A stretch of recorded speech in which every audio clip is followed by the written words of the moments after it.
Warning about our electrical grid. Experts say that Russian hackers found a way to hack our utilities, and the hackers may still be in there, waiting to strike. That sounds ominous, doesn't it? Van Hipp is with us, American Defense International Chair. Van, that is an ominous statement. I mean, if they've hacked in and they're still in and we don't know exactly where they are, I mean, could they bring down the whole grid? It's very serious. You know, Stuart, I've said that the cyber war is the fifth dimension of warfare. Whoever wins the cyber war will win the next major military operation. I think what we are seeing the Russians doing is this, though. I call it more of a probing attack.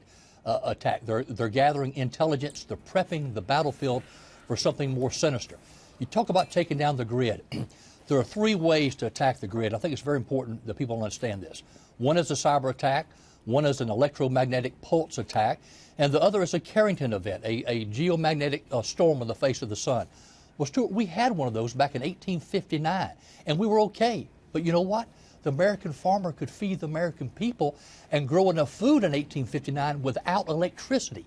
The American farmer cannot do that today. That's why this is so critical. And oh, by the way, NASA says, Stuart, in the next 10 to 100 years, we will have another Carrington event. So this is very, very scary. But obviously, there's a threat here.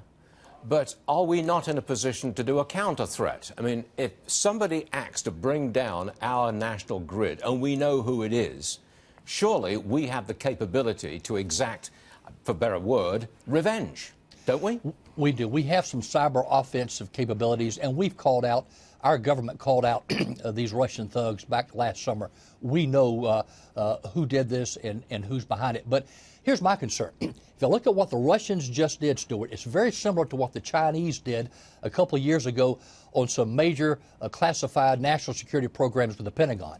They knew they couldn't hack. It was very tough to hack into the Pentagon, so they went after the contractors. They had easier defenses to get through.